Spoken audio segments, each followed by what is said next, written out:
When Terry accused me of infidelity during a business trip and demanded a divorce, his voice boomed through the phone. I should have felt shaken, but I remained unfazed. This was just another one of his dramatic outbursts. Despite sensing his emotional tremors from miles away, I was well prepared. His belief that I could be swayed by his theatrics was almost laughable. As his baseless accusations crashed against my firm resolve, I oscillated between irritation and mild amusement. But in that moment, I began to feel empowered. This wasn't just a minor disagreement, it was a defining moment for me. Internally, I smirked at his pathetic attempts to manipulate me, and then, in a pivotal flash of insight, I realized it was my turn to take control. I'm Megan, 30 years old, and I've been steadily employed at a college bookstore since graduating from junior college at 21. In contrast, Terry, 3 years my senior, had a rocky career path. When we first met 2 years ago, he was constantly job hopping or unemployed. His marriage proposal came swiftly, but I insisted on a precondition. He needed to secure a stable job. I was determined not to enter into a marriage without ensuring our financial future. Okay, but there's a condition, I stated firmly, noticing the worried look on his face. You need to find a stable job. Otherwise, marriage is off the table. We have to think about our future. He tried to brush it off with a casual remark. Don't worry, you're working, so there's no rush, right? But I reminded him that my parents would have concerns if I got married without a stable job. After laying down my condition, he promised to find a job before we seriously considered marriage. With a newfound sense of responsibility, he began his job hunt and eventually landed an office role at a construction company, allowing us to move forward with our wedding plans. At the time, I viewed Terry as somewhat reckless with finances and his career, but I believed we could complement each other. I hoped to guide him toward financial prudence while he could bolster my strengths. Little did I know, however, that our real challenges were just around the corner. About a year into our marriage, as we started exploring options to buy a house, Terry dropped a bombshell. I might not qualify for a mortgage, he said casually one day. I was stunned. What do you mean? I demanded more details. He explained that since he hadn't been in his job for very long, he might need a guarantor for the mortgage. The only person who could help is my dad, but he's overwhelmed with his gambling debts. Why didn't you tell me this sooner? I was flabbergasted, especially since we were already sitting with the contract and the real estate agent right there. Ever unfazed, Terry suggested, if we put the house in your name, it should be fine, right? You've been at your job for a long time, so securing the loan won't be a problem. We can both contribute to the mortgage payments. It's just a technicality. That's not the point, I shot back, my frustration mounting. I argued, feeling my frustration simmer. Why didn't you bring this up earlier? This affects me too, and I'm not even prepared with the necessary paperwork. Although he apologized, his remorse felt shallow, lacking any real depth. Despite my urge to press the issue further, the contract lay on the table, pushing us into a corner with the real estate agent present. I decided against escalating the situation. Reluctantly, I hurriedly gathered the documents I needed for the loan application, like my income statement. In a spur-of-the-moment decision, I finalized the purchase of the house in my name. Doubts gnawed at me. Could I really see a future with this man? Perhaps I should have firmly stated that we wouldn't proceed instead of rushing to prepare the paperwork. My anxiety only deepened with the looming issue of my father-in-law's financial instability. Just the other day, I was talking to Dad when Terry started casually. He might lose his house because of the debts I told you about, so he's thinking about moving in with us. Is that okay with you? Why would you even consider that without discussing it first? I snapped, frustration rising. Terry simply shrugged. Well, he's in trouble, and my brother is working abroad and can't help. I'm the only one Dad can turn to. Maybe we could let him stay with us, at least until he sorts out his situation. But having him live with us permanently, that's a huge decision, I countered. Terry frowned. You just don't want him to stay, do you? If he moves in, we could split the living expenses. Always with the money, I shot back, exasperated. You're the one who never seems to contribute. I retorted sharply. You promised we'd split the mortgage, but I'm the only one paying. You haven't contributed at all. In a marriage, finances are supposed to be shared. It's not just my money, it's supposed to be ours. It's only coming out of my account because the house is in my name. You're being incredibly self-centered. My voice was thick with exasperation, but Terry muttered under his breath, I hate discussing money, before storming out of the room. These disputes became a regular occurrence in our home. Terry would dismiss my concerns, leaving unresolved tensions to simmer between us. Despite the strain, he didn't entirely ignore his family situation. As part of his job in construction site administration, which often involved handling real estate contracts, he actively sought advice from an agency on how to secure the best deal for selling his family's home, including all the necessary procedures. I often caught snippets of these discussions, and while they served as a constant reminder of our issues, it was somewhat comforting to know he was taking action. However, the looming possibility of my in-laws moving in with us after the sale of their home hung over me like a dark cloud. Terry began attending meetings with real estate agents and even included his parents in the conversations. Without my involvement, his weekends started to fill up with trips away from home, and eventually, he left for an extended business trip to oversee a construction site far away. At the time, I didn't fully grasp it, but the seeds of our ongoing power struggle had already been planted. A few days after Terry left, I decided to treat myself to some shopping and a cup of tea at a cafe. To my surprise, a familiar face greeted me, someone who brought back memories of past interactions at our home. It was Bruce, a young employee from the real estate company Terry frequently consulted. Terry had mentioned that Bruce was relatively new, having been there for less than a year. "Ah, yes, I remember you. You visited our house before, right?" I recalled. "Yes, I apologize for dropping by unannounced and even joining for a meal that time," Bruce replied, seeming genuinely apologetic. "There's no need to worry. I should have been more welcoming," I reassured him. I found myself reflecting on our past interaction as Bruce and I shared tea together. He was affable and, despite his youth, seemed far more level-headed than Terry.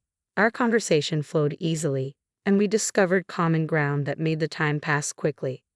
Eventually, we bid each other farewell, parting ways feeling a little more connected than before.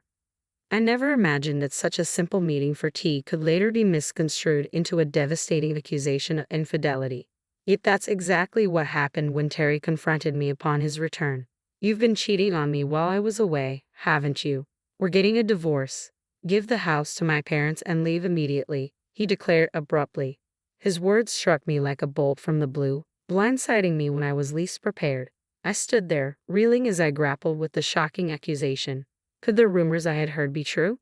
It seemed Terry had been spreading lies, crafting a narrative of my supposed infidelity to justify his desire for a divorce. The supposed other man in this fabricated story was Bruce, the very person Terry had accused me of having an affair with. The day after our seemingly innocuous tea meeting, Bruce showed up at my doorstep. "I apologize for the unexpected visit yesterday," he said, looking a bit sheepish. "Terry asked me to reach out to you." He stood in my doorway, looking both confused and curious. I invited Bruce in, eager to uncover the full story. What he revealed left me utterly stunned. Terry had orchestrated a plan to frame me for infidelity as part of his strategy to secure a divorce.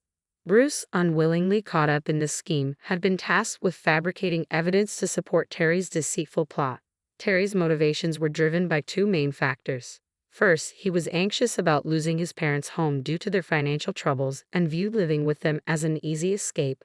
My resistance to this idea had pushed him to concoct a scheme to oust me and claim the house for himself. Second, Terry had been having an affair. He spent many weekends with his mistress, disguising his time away as discussions about his parents-in-law's issues. His growing infatuation with her had led him to see me, his wife, as an obstacle. By framing me for infidelity, he aimed to eliminate me from the picture and secure the house for his own benefit. Initially, I had believed Terry lacked cunning, but the complexity and maliciousness of his plan were shockingly devious. As I expressed my disgust, Bruce apologized for his role in the plot. However, I had no intention of letting Terry succeed with his deceitful machinations. I pretended to cooperate while secretly strategizing a counterattack. With Bruce's insights into real estate, we brainstormed several tactics, ultimately landing on a bold plan: sell the house while Terry was away. When Terry returned and was stunned by the news of the sale, I was ready for my confrontation. "I know everything, Terry. Bruce recorded all your schemes, including your attempts to frame me for cheating with him. If we go through with this divorce, I can seek alimony and take you to court," I declared, relishing the shock on his face. "Why?" he stammered, bewildered, but I wasn't finished yet. I had one more revelation. "You might not have realized it, but Bruce isn't just some new employee. He's the son of the company's CEO." I pointed out, astonished by Terry's ignorance. Didn't you notice that Bruce shares the same last name as the CEO? How did that escape your notice? Terry tried to brush it off. Well, Bruce's last name isn't exactly uncommon. Are you serious right now? I couldn't believe his lack of awareness. Yes, I'm serious, Terry replied, his astonishment evident. It slowly dawned on him that Bruce's involvement meant that his company, a crucial client that handled much of his family's real estate dealings, was now intimately aware of his deceit. If this news reached the CEO, Terry would be in serious trouble. In fact, Bruce had likely already informed his father about the entire situation. Look, fine, Terry began, realizing the precariousness of his position. I'll check it out, but if you're lying, I'll find out, Terry said, his voice strained before abruptly hanging up. He soon realized the full consequences of his actions when the real estate company owned by Bruce's father severed all business ties with him, refusing any further dealings or advice regarding his family property. With the sale of my house already finalized, Terry had no choice but to return to his family home after his business trip. Fortunately, Bruce had helped me find an affordable apartment, making my transition easier as I began the divorce proceedings. Despite this, Terry continued to reach out, his voice desperate over the phone. I'm sorry, Megan. Please forgive me, he pleaded. It's too late for apologies, I replied firmly. You tried to manipulate me by using someone else. Why should I believe anything you say now? Don't say that. After our divorce, you can be with that other woman, right? That's what you wanted, isn't it? He shot back, attempting to shift the blame. Yeah, well, she had someone else she liked and dumped me. What a sorry tale, I retorted. But just because of that, don't expect me to change my mind and come running back to you. With that, I ended the call with a heavy sigh. Despite my efforts to keep my new address from him, Terry's calls were relentless. Each time, he pleaded, please don't leave me. I'll change. I'll be a better husband. But I was weary of his empty promises. Once the divorce was finalized, I planned to delete his number, block him on WhatsApp, and cut off all contact completely. To complicate matters, even my mother-in-law reached out, her voice pleading. Please, Megan, we'd be lost without you. It's not just about the house. There's no house left, I reminded her sharply. We're not that heartless. Come back, and you'll understand, she implored. You wanted the money, didn't you? I shot back, my frustration evident. That's not true. You're being unfair, she insisted. You tried to coerce me into living with you, I reasoned, but I was beyond listening. Their motives had become clear, and I was determined not to fall back into their manipulative grasp. When I refused to comply, Terry resorted to deception to gain an advantage during our divorce proceedings. I simply couldn't trust someone who relied on such underhanded tactics. I made my position clear, pointing out his obvious financial motivations. Despite my firm rejections, the requests kept coming. Then my father-in-law intervened, his voice dripping with condescension. He questioned whether I was neglecting my responsibilities as a daughter-in-law by not supporting his wife more. He couldn't believe I would refuse, attributing my stance to the personal debts I had supposedly accrued. I stood my ground, and in response he raised his voice so much that it was painful to listen to. He accused me of being cruel, neglecting my mother-in-law during her time of need, and unfairly blaming her for my own issues. He even threatened to make me regret my decisions, calling me a wicked woman. After that distressing call, still resolute, I saved the audio recording and discussed it with my lawyer. It turned out that my father-in-law's aggressive words constituted legal threats. Armed with this evidence, I warned Terry that I was prepared to take legal action unless he agreed to the divorce terms. Faced with no other options, he finally agreed, albeit reluctantly. This marked my liberation from the oppressive grasp of his family. Following the divorce, Terry's professional reputation took a nosedive. His colleagues' trust in him waned, and he faced diminished responsibilities at work. Financial strains forced him to sell the family home at a significantly lower price. Now, he lives in a small apartment with his parents, grappling with reduced income and the pressure of supporting them. Additionally, he is obligated to pay me alimony. I learned about the extent of Terry's difficulties through Bruce, who remained a trusted confidant. While exploring new career opportunities, I found a chance to use the customer service skills I had developed at a clothing store. Bruce, who had recently moved to the HR department of a real estate firm, encouraged me to apply for a role that required strong communication skills. After giving it some thought and discussing the potential with Bruce, I decided to accept the job offer and join the real estate company. During this period of transition, Bruce and I grew closer, and our friendship eventually blossomed into something more. After a year of dating, we decided to get married, and I became the partner of someone who would one day become the president of the company. It was an unexpected twist of fate that Terry, who had once wrongfully accused us of infidelity, would witness our love flourish and culminate in marriage. Now, with the support of my new family, including my in-laws, I am excited to build a beautiful future with Bruce.